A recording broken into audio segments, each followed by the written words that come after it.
আপনি মনোনয়ন পাবেন কি না পাবেন, আপনার নেতা মনোনয়ন পেল কি না পেল, তার চেয়ে বড় কথা হচ্ছে জিততে হবে ধানের শীষ, তাহলে জিতবে বাংলাদেশ।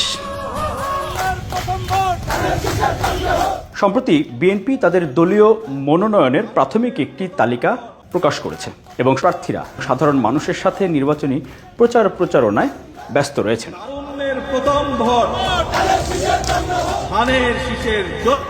দলীয় মনোনয়ন ঘোষণার আগে বিএনপির ভারপ্রাপ্ত চেয়ারম্যান তারেক রহমান মনোনয়ন প্রত্যাশীদের নিয়ে মতবিনিময় করেছেন। সেখানে তিনি সুনির্দিষ্টভাবে কয়েকটি বিষয়ে দিক নির্দেশনা দিয়েছেন। তার মধ্যে গুরুত্বপূর্ণ হচ্ছে ঐক্য এবং ঐক্য ধরে রাখতে হবে এবং সবাই ঐক্যবদ্ধভাবে আগামী নির্বাচনে বাংলাদেশ জাতীয়তাবাদী দলকে বিজয়ী করার জন্য সবাই আমরা একসাথে কাজ করব। এমন কোনো আচরণ করা যাবে না যাতে করে আরেকজন প্রার্থী বা মনোনয়ন প্রত্যাশী যিনি ছিলেন তিনি মনে আঘাত পান। সেই হিসাবে আমরা যেন পার্টির ভিতরে কোনো রকম যেন অনৈক্য সৃষ্টি না হয়।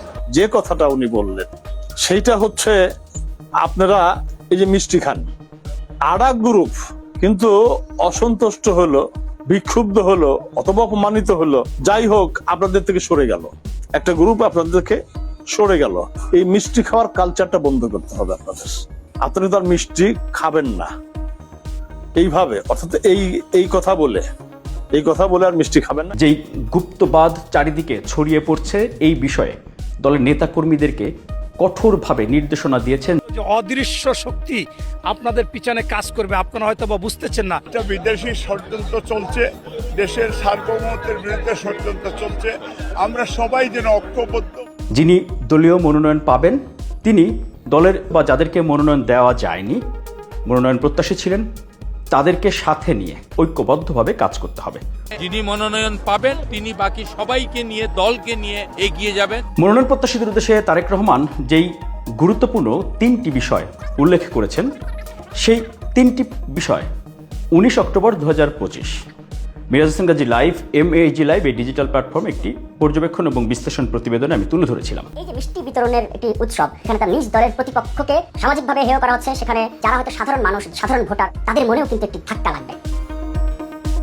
এবারের নির্বাচন পরিষ্কারভাবে বলি, বিএনপির ভারপ্রাপ্ত চেয়ারম্যান তারেক রহমান যেমনি বলেছেন, 11 বার বলেছেন, এই 1 বছর 11 বার বলেছেন, আগামী নির্বাচন কিন্তু যে কোনো নির্বাচনের চেয়ে কঠিন। এটি শুধু রাজনীতি না, সমাজের প্রতিটি ধাপে এই গুপ্তবাদ, এটির বিস্তার কিন্তু ঘটেছে। এজন্য আপনাকে সোশ্যাল মিডিয়াতে অ্যাক্টিভ হইতে হবে। রাজনীতিতে যাদের মধ্যে এখনো অহমিকা, হ্যাডমগিরি আছে, খরগোশের মতো যাদের আত্মবিশ্বাস, কচ্ছপের গল্পটা কিন্তু আপনারা পড়ে নেবেন। তারেক রহমান বেগম খালেদা জিয়ার চেয়ে বেশি ত্যাগ সহ্য করেননি, নির্যাতিত বেশি কেউ হননি, ত্যাগ তিতিক্ষা, জুলুম অত্যাচার, এটা আর কেউ কিন্তু তারেক রহমানের চেয়ে বেশি কিন্তু কেউ হননি, খালেদা জিয়ার চেয়ে বেশি কিন্তু হননি। কিন্তু তারেক রহমান খালেদা জিয়া কিন্তু ঢাকায় একটি বাড়ি নেই, 1 টাকার ব্যাংক ব্যালেন্স কিন্তু তাদের নেই, ঢাকায় একটা জমি নেই, একটা বাড়ি নেই, একটা অ্যাপার্টমেন্ট নেই। এই কথাগুলো আমি 19 অক্টোবর আমার ওই প্রতিবেদনে বলেছিলাম, যেটি 1 সপ্তাহ পরে তারেক রহমান তার বক্তব্যে দলের মনোনয়ন প্রত্যাশীদের ওই মতবিনিময় সবাই সুনির্দিষ্টভাবে কিন্তু অন্যান্য বিষয়ের মধ্যে এই তিনটি বিষয়ে কিন্তু তিনি গুরুত্ব দিয়ে বলেছেন। আপনি মনোনয়ন পাবেন কি না পাবেন, আপনার নেতা মনোনয়ন পেল কি না পেল, তার চেয়ে বড় কথা হচ্ছে আপনার মাথার মধ্যে থাকতে হবে তারেক রহমান জিতবেন, খালেদা জিয়া জিতবেন, ধানের শীষ জিতবেন, ওনারা জিতলেই আপনি জিতবেন। এই জন্য মাথায় রাখতে হবে জিততে হবে ধানের শীষ, তাহলে জিতবে বাংলাদেশ। কারণ যে অদৃশ্য শত্রুপক্ষ ষড়যন্ত্র করছে, সেগুলো কিন্তু খালি বিএনপির বিরুদ্ধে না, বাংলাদেশের বিরুদ্ধে। আপনি মনোনয়ন পেয়েছেন বলেই আপনি এমপি মন্ত্রী হয়ে গেছেন ভাবার কারণ নেই। আপনাকে ধানের শীষের ভোট লাগবে। ধানের শীষের ভোট যদি লাগে, তাহলে আপনার দলের যিনি প্রতিপক্ষ তার কর্মী সমর্থকদেরও ভোট লাগবে। এবার আপনার কোনো ভাবার কারণ নেই যে আওয়ামী লীগ মাঠে নিয়ে আপনি ফাঁকা মাঠে গোল দিবেন না। অদৃশ্য অসংখ্য আওয়ামী লীগের প্রার্থী আপনার চারপাশে ঘুরঘুর করছে, ভোটের বাক্সে আপনি হিসাবে মিলাতে পারবেন না। আপনি যাকে দায়িত্ব দিবেন, দেখুন আপনি যাকে দায়িত্ব দিচ্ছেন নির্বাচন পরিচালনার জন্য, সেও আপনার মানুষ কিনা এটা কিন্তু এখন বুঝতে আপনি পারবেন না। 15 বছর 20 বছর আগের কোনো পরিকল্পনা যদি থাকে টার্গেট করে, সেটি আপনি ধরতেই পারবেন না।